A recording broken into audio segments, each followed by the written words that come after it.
Acho que a gente sabe que nesse momento está todo mundo precisando se agarrar mais do que nunca em Deus, e isso é bom, isso é muito bom. Então vamos aproveitar isso, né? E vamos tentar aqui aprender com o processo e fazer a coisa funcionar do jeito que a gente consegue.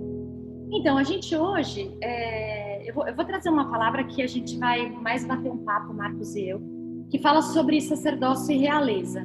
E eu acho que essa palavra ela vem muito a calhar para um momento em que talvez o medo ele quer nos dominar, né? Então, assim, normalmente, como filhos de Deus, a gente precisa já aprender a andar por propósito. E eu acho que mais agora, porque a gente precisa praticar de verdade, talvez mais que nunca, aquilo que a gente prega, né? A gente precisa se agarrar à nossa fé, e quanto mais a gente se agarrar à nossa fé, mais a gente anda por cabeça e não por cauda, né? Então, eu vou trazer muito mais uma reflexão hoje, uma reflexão sobre sacerdócio e realeza, e a gente vai começar pensando um pouco hoje sobre uma passagem que está em Colossenses 1,13. Se você quiser abrir a sua Bíblia, eu vou começar falando dessa passagem em que Paulo fala assim, né? Ele nos libertou do império das trevas e nos transportou para o reino do Filho do seu amor. Posso ler uma versão diferente também? Pode. Aqui, ó. Na minha diz assim: e que nos tirou do poder das trevas e nos transportou para o reino do Filho do seu amor. A reflexão que eu queria deixar, ela é até essa palavra que é usada. Na verdade, eu não fui no original, mas a palavra que está na minha versão, que é império.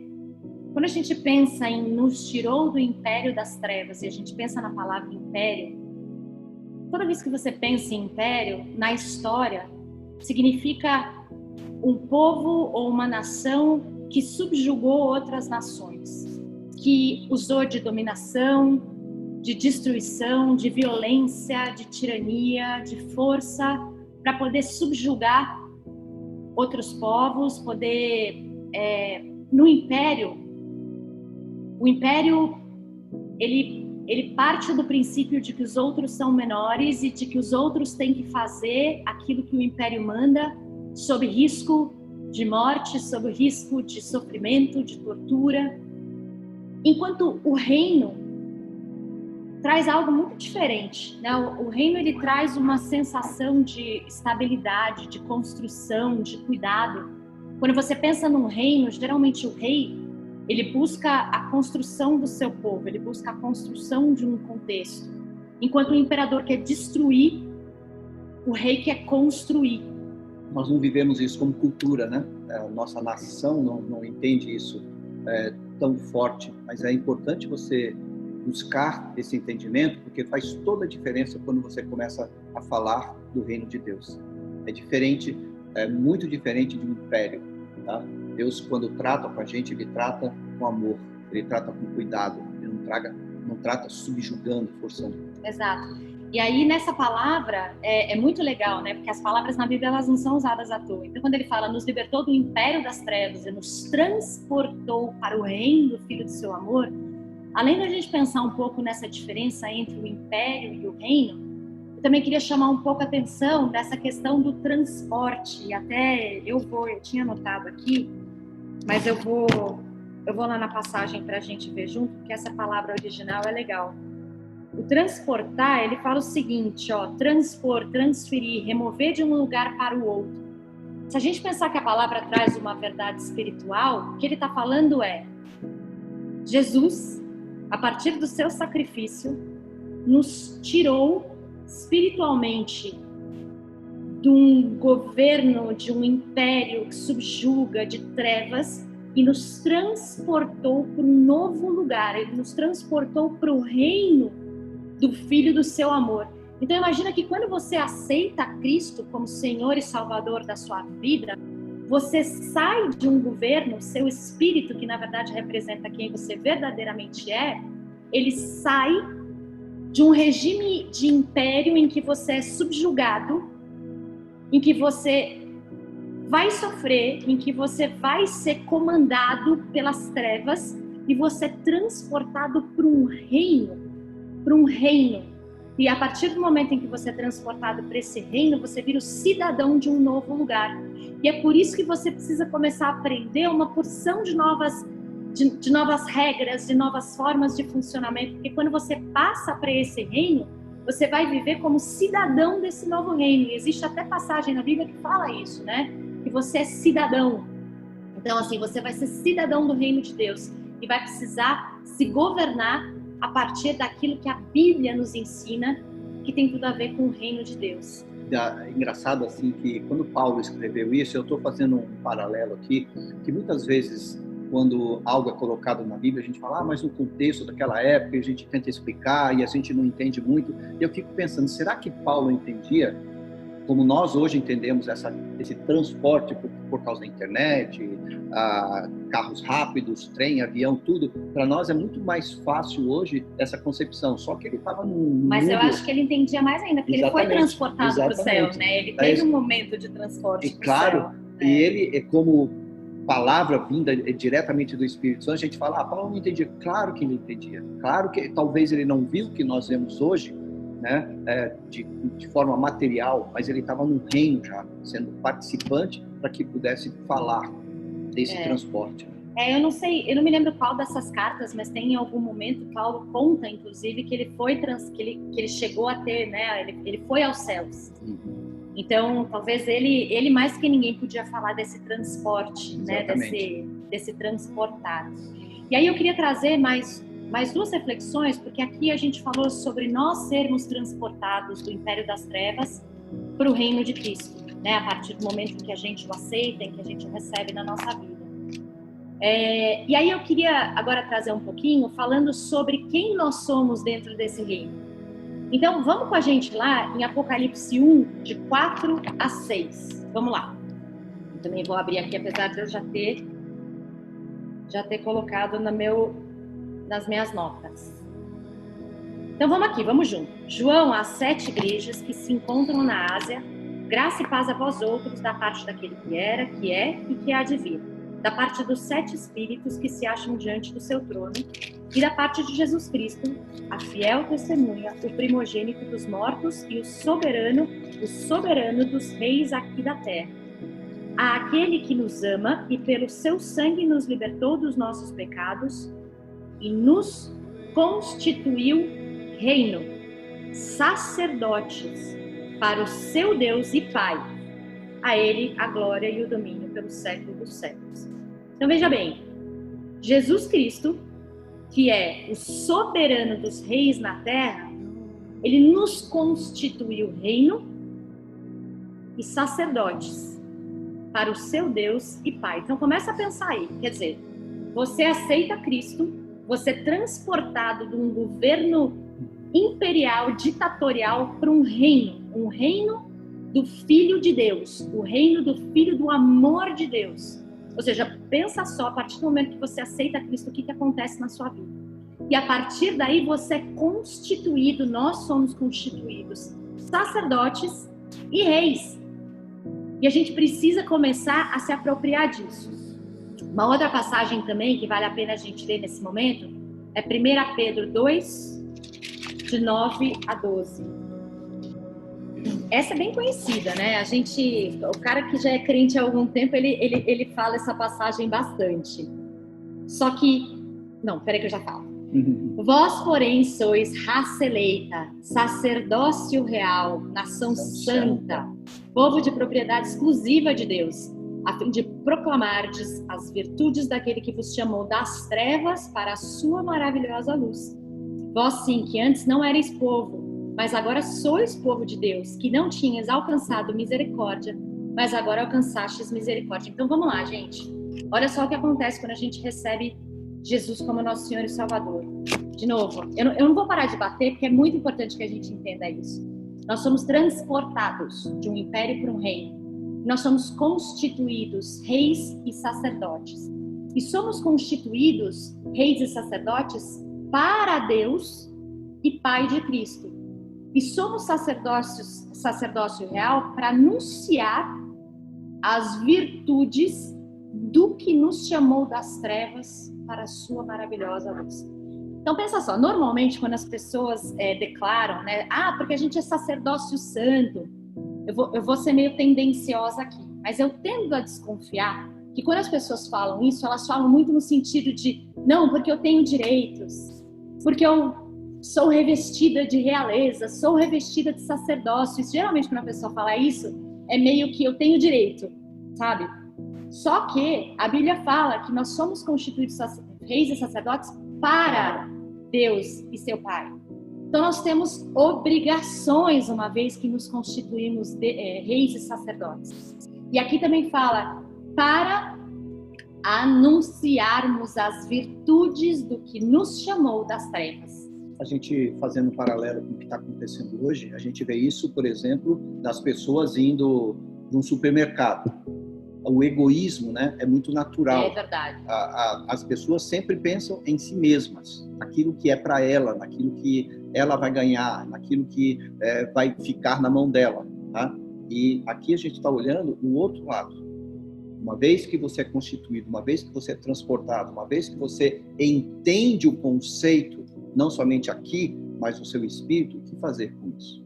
E aí, agora, a proposta, na verdade, dessa reflexão, primeiro, a partir do momento que a gente se apropria do fato de que somos reis, constituídos reis e sacerdotes para cumprir alguns propósitos, o bacana é a gente começar a pensar o que são e como deveriam se comportar reis e sacerdotes. Lembrando que no reino existe a preocupação na construção, na constituição em algo sólido, que prospera, que cresce, né? que tem saúde em todos os aspectos. Então, eu vou até falar aqui um pouquinho o que um rei, quais são os principais propósitos de um rei. Um rei tem que liderar, um rei tem que governar, um rei tem que trazer a ordem, um rei tem que garantir a prosperidade e tem que proteger. Então, olha só que importante, quando a gente assume o pressuposto de que somos constituídos reis, não tem só direitos, pelo contrário, nós somos responsáveis por todas essas coisas, por liderar, governar, né? Trazer ordem, garantir a prosperidade e proteger. Aí a gente já tem que começar a refletir o quanto nós estamos nos investindo desse papel, o quanto nós estamos realmente liderando, o quanto a gente está se preparando para ser líder, o quanto a gente está se preparando para governar, o quanto a gente está se preparando para trazer ordem. Um pouco difícil, né? Hoje, inclusive, a gente está num contexto, na verdade, a gente está vivendo numa sociedade um tanto progressista, né? E que detesta a ordem. E aí a gente está vivendo um momento em que a ordem é condição sine qua non para a nossa sobrevivência. Então, nós temos que ser protagonistas disso. Deus nos deu o direito, né, e a autoridade de sermos chamados filhos, mas filho também é função. Filho é uma posição diante do Pai, né, e é uma posição também, como do rei, de servir. E garantir a prosperidade e proteger. Tem, inclusive, um filme, outro dia eu estava até conversando com o pessoal, é um filme infantil que todo mundo pode assistir. O Diário de uma Princesa. Diário de uma Princesa. Esse filme, outro dia, eu comecei a ter um entendimento profético desse filme. Porque se trata de uma moça que... Às vezes eu tenho que assistir também, né? O que é que eu posso fazer? Se trata de uma moça, até os seus filhos pequenininhos podem assistir, tá? É uma moça que descobre que ela é neta de uma rainha, de um reino, enfim, na Europa. E essa moça, ela primeiro descobre que ela é sucessora do trono. E depois ela passa por todo um processo de lapidação, né? Então a moça não sabia que era linhagem real, descobriu que era linhagem real e precisou começar a aprender não só como se portava uma rainha, como também aprender como funcionava o reino que ela iria governar no futuro. E o que é interessante é que num determinado momento ela precisou tomar uma decisão, se ela iria realmente assumir as responsabilidades que ela teria ou se ela negaria aquilo. Teve uma outra problemática também, ela descobrir quem ela era, né? Ela descobrir quem ela era. Então, outro dia, eu creio que o Espírito estava me trazendo mesmo uma analogia, né? Quer dizer, Deus fala com a gente de tantas formas, né? Ele usa as pedras para falar se a gente não louvar, enfim. Então eu estava pensando justamente nisso, como ser rei e ser sacerdote não é alguma coisa que depende apenas da questão espiritual, mas depende também da nossa voluntariedade ou da nossa metanoia, como a gente também estava falando há pouco, né, da transformação da nossa mente, do quanto depende também da nossa metanoia para a gente se predispor a aprender qual é o processo, aprender quais são as leis que governam esse reino, né, do Filho do seu amor, aprender como se portar e aprender como governar, como liderar. E falando um pouco sobre sacerdócio, da mesma forma, então até agora a gente está falando um pouco sobre realeza. Se você for pensar sobre sacerdócio, pelo que é responsável um sacerdote? Um sacerdote é responsável por liderar, conduzir ao arrependimento e renovação da mente. A gente estava falando sobre isso agora. Estava falando isso agora na escola da Bíblia. Aproximar o povo de Deus, representar o povo diante de Deus, isso no Velho Testamento. Então, pensando do sacerdócio desde o Velho Testamento, no Velho Testamento era a representação diante de Deus. Hoje em dia, graças ao sacrifício de Cristo, cada um de nós pode se chegar a Deus sem um intermediário. Isso é extremamente importante porque tem muitas religiões e existem muitas vertentes que dizem que você precisa de um intermediário. Só que você não precisa de um intermediário para chegar a Deus. O que você precisa é aprender quais são as leis que governam esse reino. E uma das leis, um dos princípios você vai se submeter a autoridades, você vai estar dentro de um governo e de uma estrutura, mas você poderá se achegar a Deus sem um intermediário, tá bom? Então isso é muito importante a gente entender.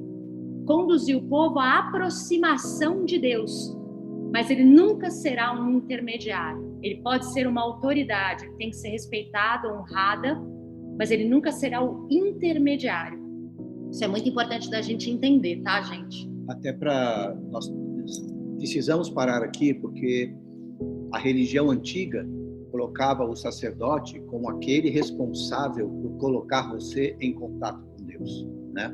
E hoje, como a Ju falou e deixou bem claro, né, através do sacrifício de Cristo, e ele nos colocou como sacerdotes, né, dentro desse espectro, todos nós temos essa autoridade diante de Deus, de chegarmos ao Senhor e participarmos desse reino, de sermos agentes de influência no reino, tá? Sem que eu precise passar por salas e salas e salas, pessoas e pessoas, sacrifício.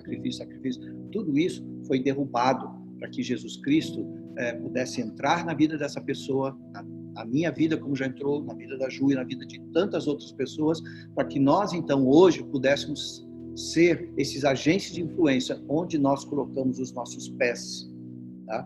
E a partir de uma simples palavra, uma simples oração, nós podemos nos chegar diante de Deus. E é muito importante, assim, a gente tem que se revestir dessa constituição, né? Nós temos que nos apropriar disso. A gente tem que se apropriar do fato de que somos reis e somos sacerdotes. Mas a gente não está na plenitude disso.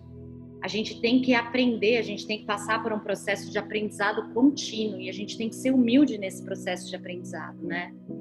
Porque é isso, às vezes a gente parte do princípio de que sou sacerdote, sou rei, então temos sou cheio de direitos, tenho todas as respostas, e não é verdade. Os mistérios de Deus, eles vão se revelando à medida que a gente vai buscando, e eles nunca vão parar de se revelar. E a gente, em alguns momentos, vai estar errado, ou a gente vai se portar de forma inadequada, e a gente tem que estar aberto, o tempo inteiro para sermos lapidados como reis e como sacerdotes. Inclusive, nesse filme que eu trouxe, né, do Diário da Princesa, agora que eu me lembrei, tem uma hora em que a rainha, que é toda absoluta e não sei o que, ela mesma no final vê que ela pisou na bola e que ela precisou revisitar um comportamento dela. Falando um pouquinho sobre reis e sacerdotes e o fato de que temos obrigações e de que a gente vai ter um processo aí de aprendizado e de lapidação super importante, a gente agora, eu vou colocar algumas propostas aqui para a gente começar nessa caminhada, tá bom? Primeira coisa que eu queria colocar é o seguinte, Tiago 4:7 fala o seguinte: sujeitai-vos, pois, a Deus, resisti ao diabo e ele fugirá de vós. Uma das propostas que eu queria começar a colocar é assim: andar por dependência de Deus e posicionamento. A dependência de Deus, ela tem que ser absoluta do momento em que a gente acorda ao momento em que a gente acorda. O momento que a gente vai dormir ao momento que a gente vai dormir. A dependência de Deus poderia ser um estudo gigantesco, né? O que é depender de Deus? O que quais são as formas que demonstram que eu genuinamente dependo de Deus? Eu, particularmente, na minha caminhada e podendo estar errada sobre isso, eu acredito que o processo de dependência vai ser muito individual, né? O processo de dependência meu pode se transparecer de um jeito, do Marcos de outro, até porque nós somos diferentes. Até porque, desculpa interromper, até porque essa sujeição, ela não é uma sujeição só mental. Um pouquinho antes, nos versículos aqui em Tiago, diz que o Espírito Santo ele tem ciúmes desse relacionamento. Isso quer dizer que ele cuida de você de tal forma, tá? Que ele quer, mais uma vez, transportar você só da parte de consciência, de entendimento e daquilo que nós podemos suprir por Deus.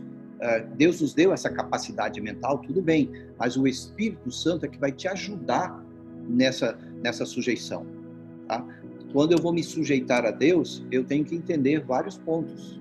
Eu não domino esse ponto, eu não domino isso, eu não domino aquilo, eu não domino tantas áreas da nossa vida que nós não somos os donos da verdade, e a gente precisa descer nesse nível, estejamos onde quer que estejamos, como líderes, como estudantes, como discípulos, como mestres, seja quem for, nós precisamos nos sujeitar a Deus, e assim, consequentemente, nós resistiremos ao diabo. De outra forma, é a gente que está empurrando.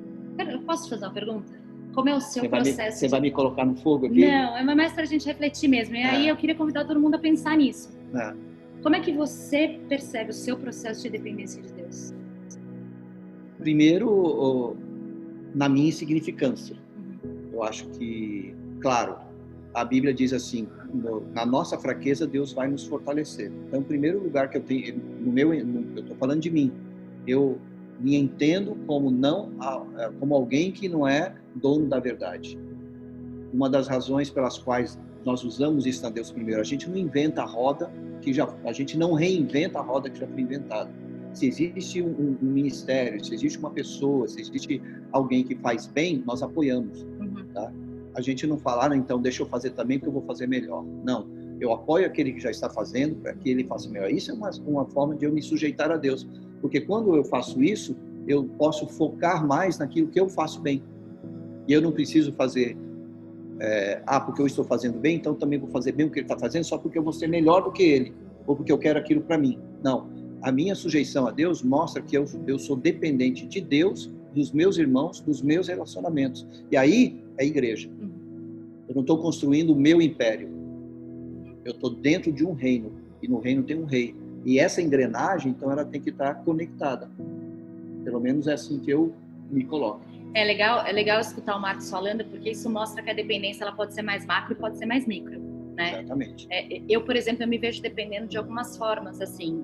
Por exemplo, quando eu entendo, para mim, é bem aquela passagem de João, né? Sem ele, nada do que foi feito se fez. Então, tudo que eu sou, tudo que eu tenho, tudo que eu conheço, eu tenho absoluta convicção de que só é porque ele foi antes. Então, mesmo quando eu acredito que Deus já me deu algo, eu realmente sou completamente grata e dependente dele, crendo que ele já me deu. Existem outros momentos em que é aquela coisa de você parar e clamar para que Deus te capacite, para que Deus esteja de uma forma mais ativa no micro, naquele momento ali à frente, né? Enfim, acho que dava pra gente ficar conversando horas aqui sobre dependência, mas acho que eu quis abrir um pouquinho essa discussão muito mais para que você também pense, né? Fácil, né? É fácil a gente esquecer de Deus. Outro dia eu estava conversando com algumas pessoas. Existe aquele momento da pessoa onde ela fica dependente de Deus. Alguém ficou doente. E hoje a gente está vendo as doenças e as mortes se proliferando, né? Então isso vai acontecer ao seu redor, tá?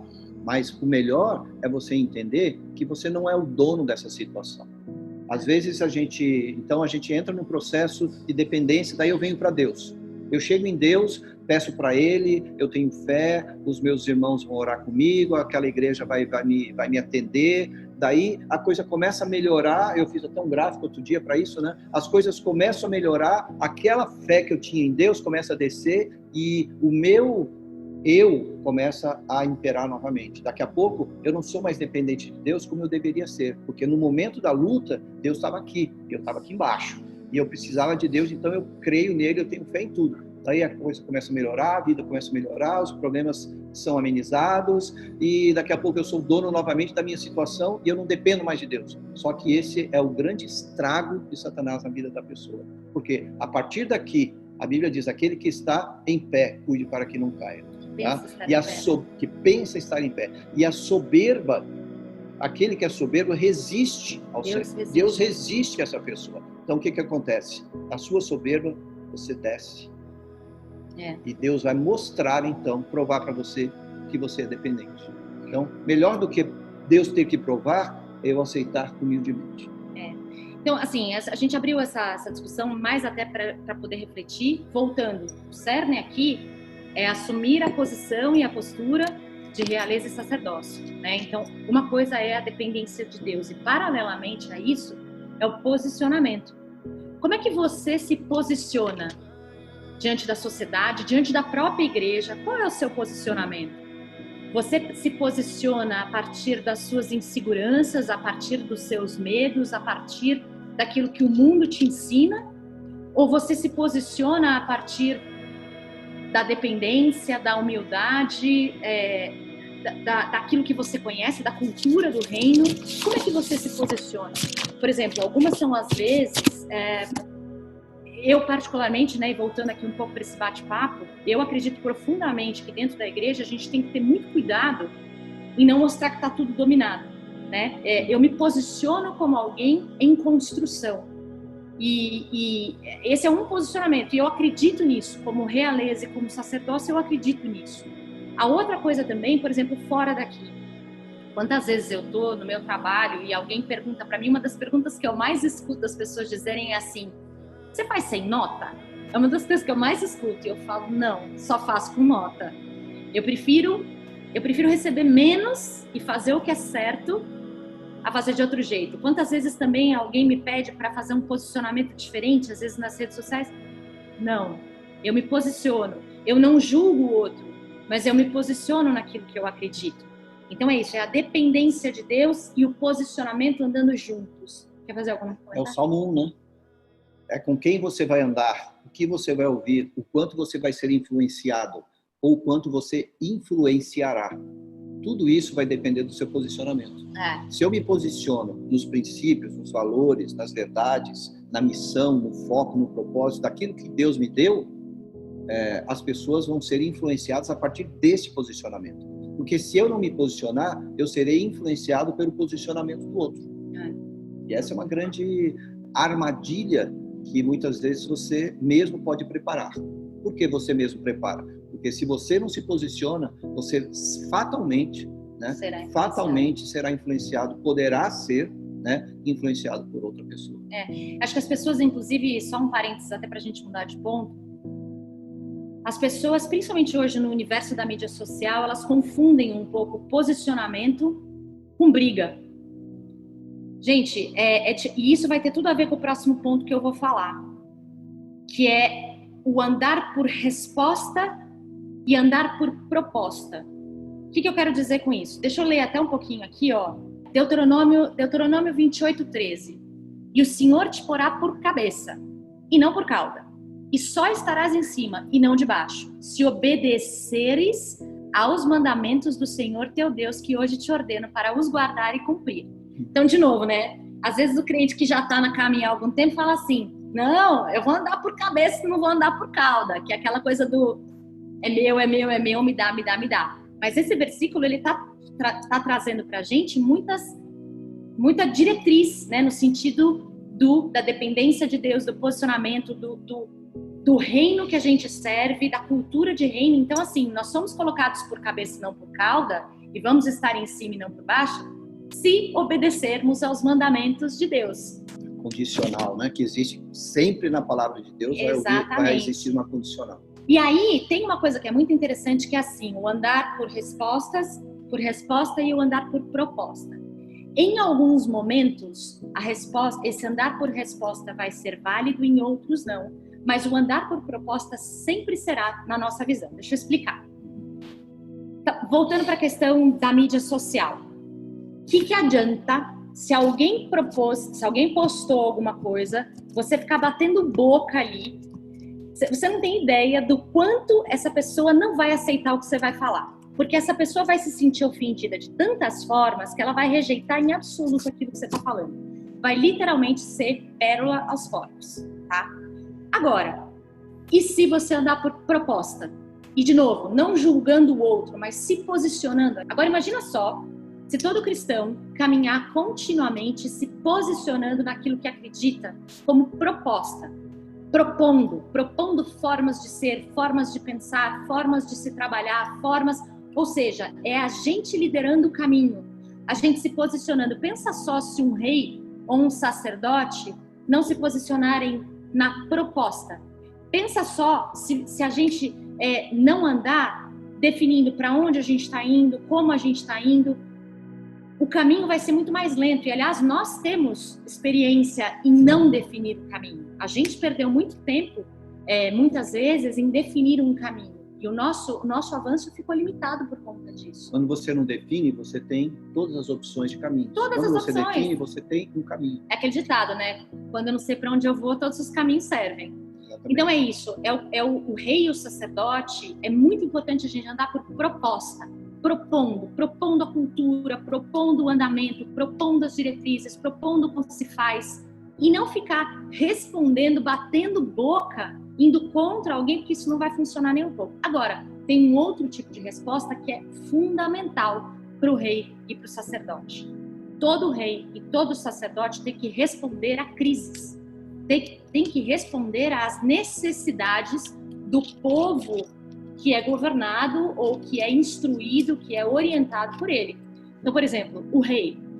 Hoje, por exemplo, a gente não vive num sistema de realeza, né? Num sistema de governo real.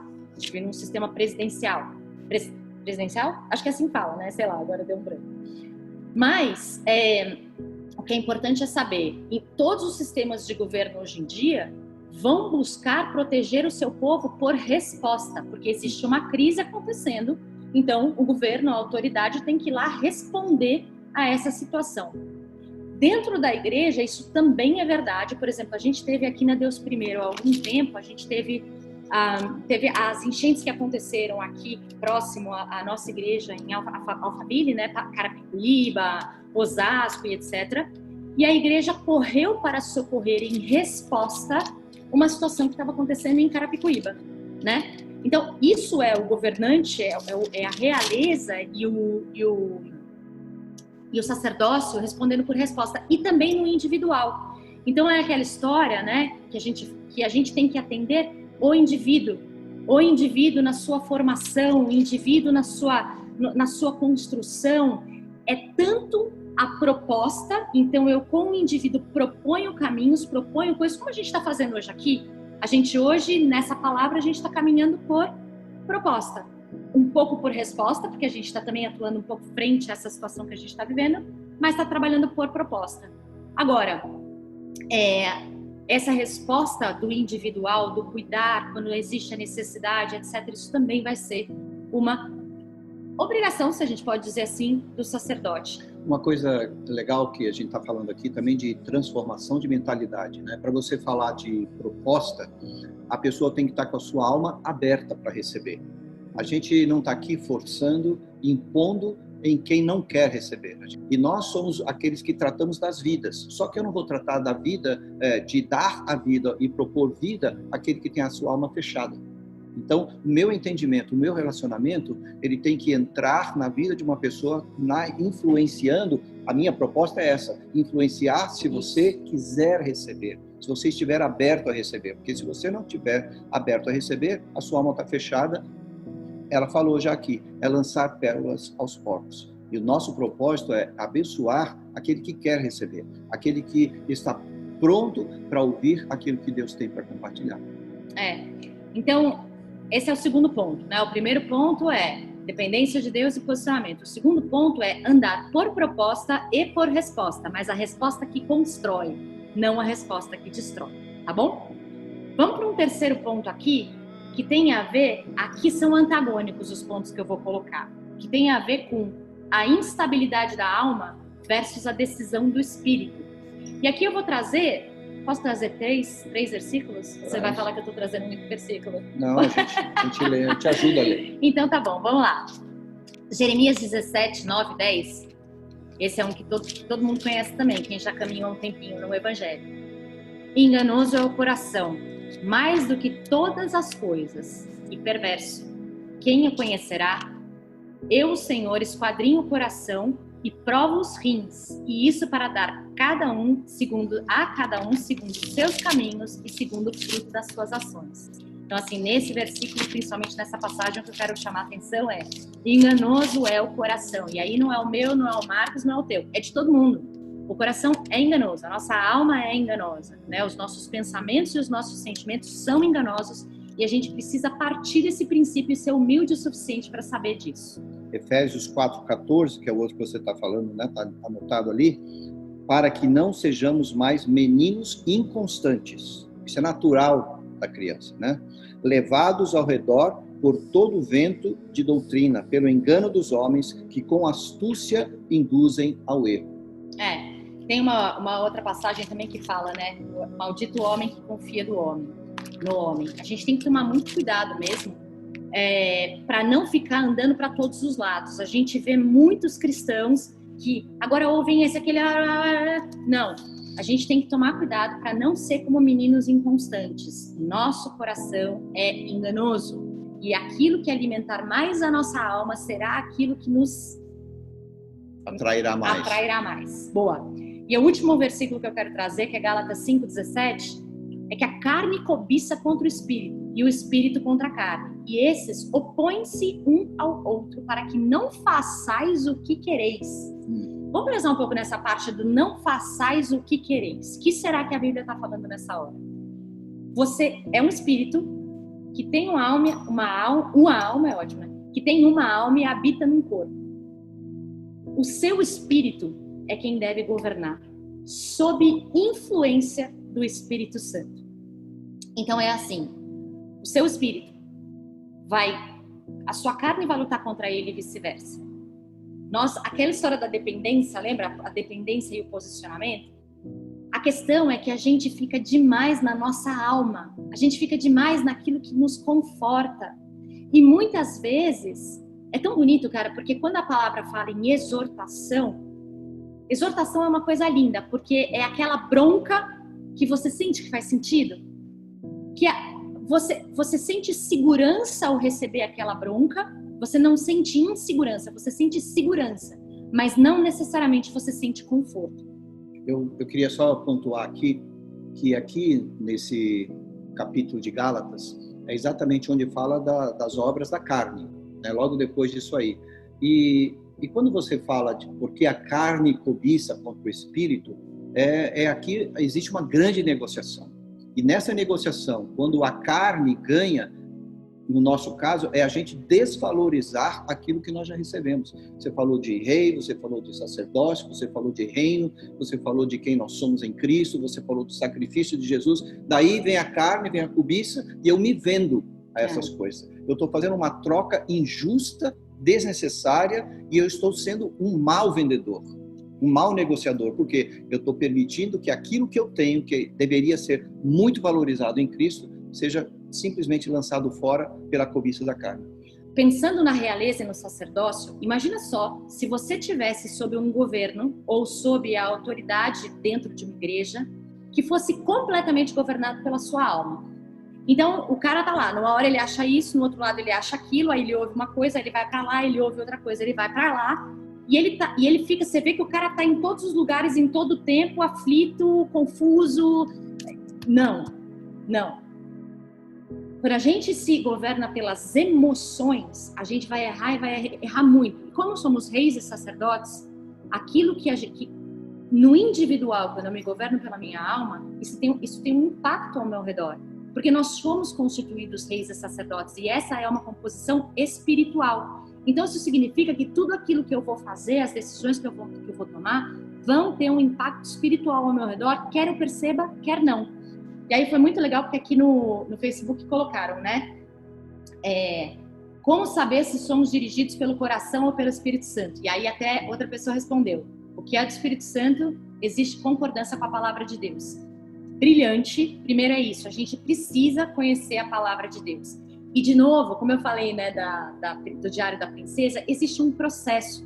Existe um processo que ele tem que ser conduzido com muito temor, com muita sujeição a autoridades e com muita humildade. Então é assim, se nós sentimos algo do Espírito, primeiro nós temos que conhecer a palavra, porque nós somos guardiões da palavra, guardiões da palavra aqui na Terra. Nós somos reis e sacerdotes de um reino que a Terra física não conhece. Então nós precisamos ser os portadores, os embaixadores e os guardiões dessas regras, dessa cultura. E aí isso é essa coisa, você sabe que você está sendo governado pelo Espírito quando você pratica e vive aquilo que a palavra define. E além disso, o que for de revelações mais individuais, etc., é tratar isso com muito temor e muita humildade e muita sujeição. Então principalmente no início da caminhada, é sujeitar isso a autoridades, sujeitar isso a irmãos, né? E testar e falar, olha, a sensação que eu tenho, o que me parece. Então, trazer, cuidando do outro, porque acima de tudo a gente está ali para servir os irmãos, servir a igreja, servir o reino. É como chama-se ponte movediça também, né? Não é só areia movediça, mas aquelas pontes que você chega de uma montanha a outra, de um ponto alto ao outro, e você tem que passar por ela, aquela ponte que se mexe enquanto você passa. Não sei quantos já tiveram essa experiência, ela pode ser pequena, ela pode ser longa, mas quando você põe o pé naquela ponte, você vê a ponte se mexendo, você pensa duas vezes, né? E você pergunta, será que eu vou atravessar isso mesmo? Será que eu vou ter coragem para atravessar isso?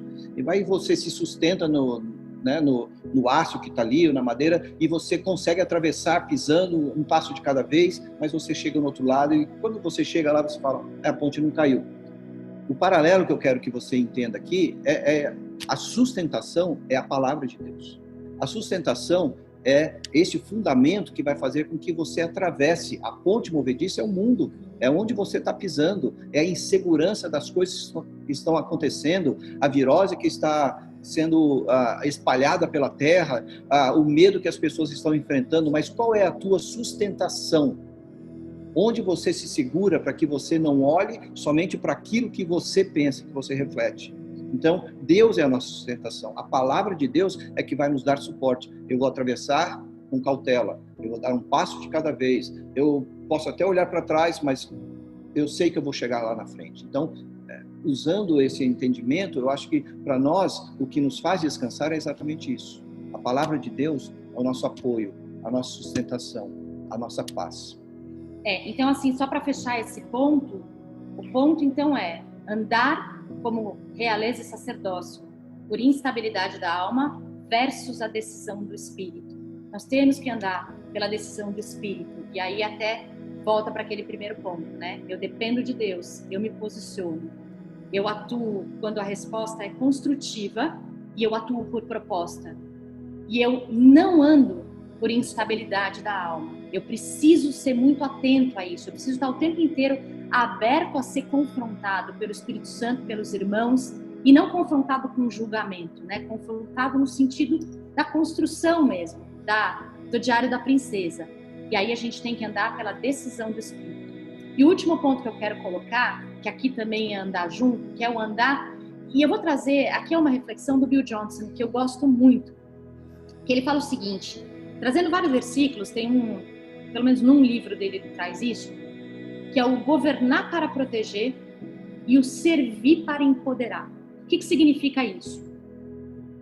Desde que o mundo foi constituído, o homem foi criado para governar a terra, para cuidar da terra. E a partir do momento que a gente se distanciou de Deus, por isso que a terra ficou como ficou. Porque a gente parou de governar sob a dependência do Espírito Santo e a gente começou a governar no império das trevas, a gente começou a governar a partir da instabilidade da alma, e é por isso que o mundo está como está. Imagina só se a gente conseguir viver tudo isso e como sacerdotes e reis nós entendermos que o nosso governo não é para subjugar, o nosso governo é para proteger. Se você lembrar do que a gente falou sobre o rei, sobre o sacerdote, o rei ele governa para gerar estabilidade, para gerar construção, para levar as pessoas para o norte, para gerar prosperidade, para gerar crescimento. Um reino é tão mais próspero quanto mais próspero é o seu povo. Um reino é tão mais maduro quanto mais maduros forem os seus habitantes. Então, o rei, ele no final das contas, ele governa e ele, lembra a tal da resposta? Tem uma crise, ele vai lá e protege, ele vai lá e abraça, que é a mesma coisa que o sacerdote. O sacerdote, o principal papel dele é ser um facilitador. O facilitador de um crescimento do reino, um facilitador de crescimento das pessoas, para que elas consigam viver como reis e sacerdotes, né? Então, como um líder, eu governo não para subjugar, eu governo para proteger. E mais do que isso, eu governo para prosperar. Eu governo para proteger e eu governo para prosperar. E eu sirvo para empoderar. Ou seja, como sacerdote, como líder, eu não tenho que ter medo, eu não posso ter medo de ser menos capaz do que alguém do meu lado. Porque, afinal de contas, somos reis e somos sacerdotes, mas somos irmãos. Somos filhos, somos herdeiros junto com uma porção de irmãos. Então, isso significa que esse governo, que esse domínio sobre a terra, ele não é só meu, ele não é só do Marcos, ele não é só seu. Ele é de todos nós. Jesus mostrou isso aos discípulos que distribuíram, através da igreja primitiva, o evangelho até chegar até nós. Exatamente. Tá? Essa foi o exemplo maior disso, é o Jesus Cristo, Senhor, né? Como Senhor, mas aquele que veio para compartilhar aquilo que ele recebeu do Pai, deu aos discípulos, ensinou-os e eles saíram com autoridade no poder de Deus. E o que é legal é que assim, a Bíblia nos ensina, né, que somos um corpo. E Jesus é o cabeça, Cristo é o cabeça e nós somos o corpo. E somos membros complementares. E é muito claro, se eu não me engano é Paulo que fala, né? Não adianta o dedinho achar que não faz parte do corpo. Não, ele faz. E não, sabe, então não adianta a gente achar que as pessoas ao nosso redor não vão ter função, porque elas vão. E como sacerdote, como rei, eu preciso ajudar essa pessoa, ser facilitador dessa pessoa no crescimento dela. A Bíblia também nos instrui várias vezes a ajudarmos uns aos outros, consolarmos uns aos outros. E não é só para tirar o carrapicho da pessoa, não, é para ajudá-la a crescer para que ela ande como rei e como sacerdote, para que ela ande como rainha e sacerdotisa. Então é muito importante isso, é o governar para proteger e para prosperar, para avançar, e o servir para empoderar. O bom líder, o bom rei, o bom sacerdote, ele não pode ter medo de servir as pessoas para que elas sejam o máximo que elas podem ser dentro do reino, para que elas sejam tudo aquilo que elas foram chamadas para ser. Esse é um verdadeiro líder, o que impulsiona a liderança das outras pessoas. E é tão lindo, né? Porque aí só um adendo, um parênteses. A cultura do reino é tão maravilhosa porque o líder, ele vai servir para ajudar o outro a crescer. E esse outro, ele vai honrar esse líder e se submeter à autoridade desse líder. Imagina só, que maravilha é a gente conseguir andar de forma madura nisso. A gente, como igreja e como líderes, a gente anseia esse dia, né? Em que nós, como igreja, não estou falando, eu sei que muitas pessoas almejam isso e até de alguma forma já experimentam parte disso, né? Mas como igreja, a igreja do Senhor, no dia que nós entendermos isso, a terra vai ser diferente. E o bacana é isso, né? Que o servir, se todos nós governarmos para proteger e para prosperar e servirmos para empoderar o outro, gente, imagina só o fluxo, imagina só a cadeia. E aí eu quero trazer uma passagem de João 13:8. Acabei de falar sobre proposta, hein? Estamos propondo aquilo que a Bíblia traz. estamos propondo. João 13:8. Essa passagem nos mostra que o líder dos líderes, o mestre dos mestres, o nosso cabeça, o nosso Senhor, o nosso Salvador, naquela passagem que todo mundo conhece, mesmo aqueles que não frequentam uma igreja, que é a passagem que ele lava os pés dos discípulos. O que é muito lindo é que é o seguinte, então João 13:8. Jesus, sabendo ter acesso a todos os recursos e ser Deus, ou seja, sabendo que ele tinha todos os recursos e sabendo que ele era Deus, estava tudo dominado para ele. O que ele fez? Levantou-se da ceia, tirou as vestes e, tomando uma toalha, cingiu-se. E aí, olha que lindo. Então, ele sabendo que tinha todos os recursos, que ele era Deus, ele poderia ter feito 1 zilhão de coisas. A Bíblia nunca fala nada por acaso. Mas o que ele fez? Ele se cingiu e ele foi lavar os pés dos discípulos. E olha que lindo. Daí Pedro fala, né? Não, você não vai lavar os meus pés. E aí o que ele fala? Disse-lhe Pedro, nunca me lavarás os pés. Respondeu-lhe Jesus, se eu te não lavar, não tens parte comigo. Por que é muito importante isso? Porque aquilo que estava acontecendo era um ato profético para o ID. Jesus estava lavando os pés dos discípulos para que eles se revestissem do sacerdócio e da realeza, para que eles pudessem ser embaixadores do reino na terra. E ele foi lá e serviu para empoderar. Até me arrepio. Imagina só, ele sabendo ter tudo e que era Deus, ele foi servir para empoderar os seus filhos e os seus discípulos. Vamos pensar, vamos fazer um resumão. Somos reis e somos sacerdotes. Mas somos reis e somos sacerdotes para algo. Temos responsabilidades. Temos sim N direitos. Do Deus que é maravilhoso, do Deus que é Pai, do Deus que cuida, do Deus que não tem o que dizer. Que se entregou por nós para que nós pudéssemos ser o que somos hoje. Para que nós pudéssemos passar por uma crise como estamos passando hoje, com confiança, com saúde e com prosperidade, se Deus quiser. Então, nós somos transportados de um império de trevas para um reino maravilhoso.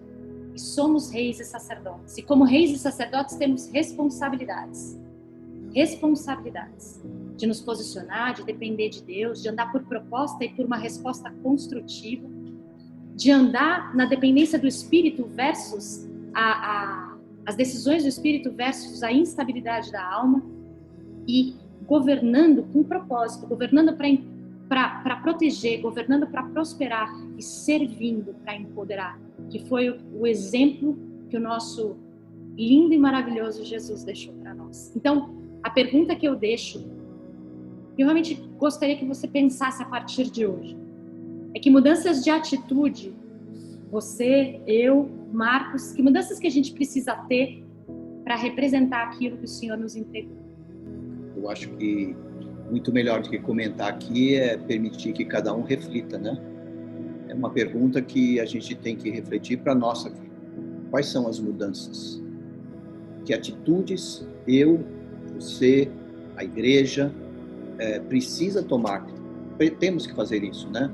Para que a gente represente de forma coerente, de forma sensata, não de forma impositiva, autoritária, mas de forma coerente com aquilo que nós dizemos que somos, filhos, sacerdócio, exercendo um sacerdócio real. Eu creio que você e eu temos essa responsabilidade em nossas mãos, tá? Eu estava bebendo algo aqui, a água acabou, eu olhei, o álcool está ali, eu falei, não vou beber. Nossa, vídeo ao vivo interrompido, né? A gente tem que olhar para as circunstâncias, para aquilo que hoje está ao nosso redor e caminhar adiante para frente, sem temer, tá bom? Queria que a Juliana, então, orasse daqui a pouco por você. Essa palavra que Deus colocou no coração dela não veio por acaso, ela veio com o intuito para simples responder sim algumas das situações e nos colocar cientes daquilo que a gente está passando, mas também trazer uma proposta de vida, uma proposta de descanso, uma proposta de alegria. Até para fechar, a gente está vivendo num mundo muito doído, né?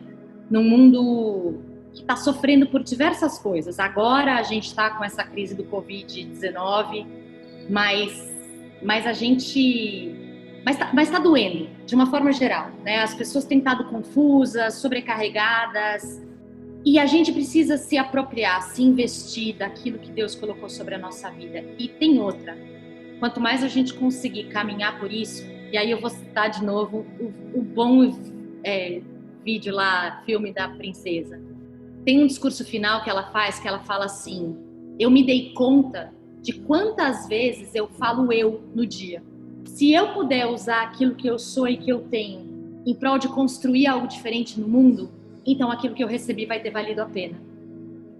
E no final das contas, o que ela nos mostra, que eu acho que a gente tem muito para aprender, é que quando a gente se investe do que Deus deu pra gente e a gente começa a viver em prol da construção de uma cultura e de um reino, a gente realmente sente menos dor no nosso dedão.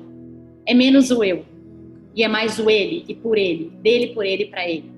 E isso traz uma tremenda de uma saúde mental e emocional. Tremenda e, consequentemente, física.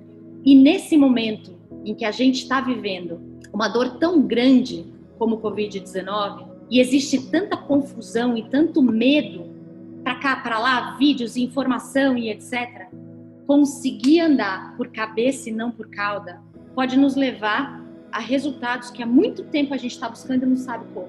Então eu queria deixar essa palavra aí. Pai, no nome de Jesus, a gente te louva porque hoje nós somos capazes de nos reunir, mesmo que seja desse jeito. Eu estava refletindo, Pai, e nos lugares em que o evangelho é perseguido, as pessoas às vezes nem conseguem se reunir. Elas, antigamente, na época dos apóstolos, elas tinham que mandar carta muitas vezes, as coisas demoravam para acontecer. E a gente tem a oportunidade e a bênção de não parar de falar sobre a tua palavra, de não parar de se reunir no seu nome, mesmo com tudo isso que está acontecendo. Obrigada, Senhor. Obrigada, Pai.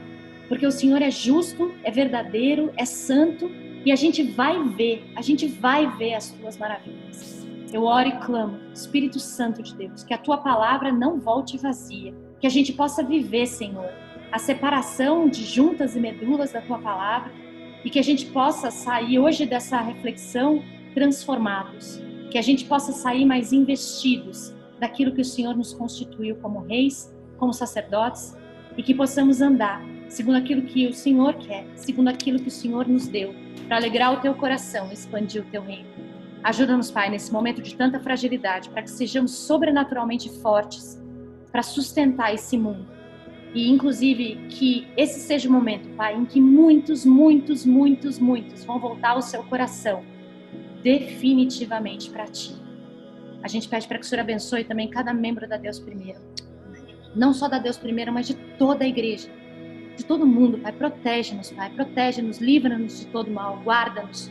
Guarda o nosso corpo, a nossa alma, o nosso espírito, Senhor.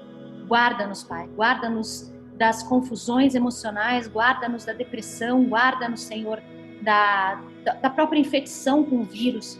Guarda os que já têm alguma luta, saúde, e aqueles que não têm.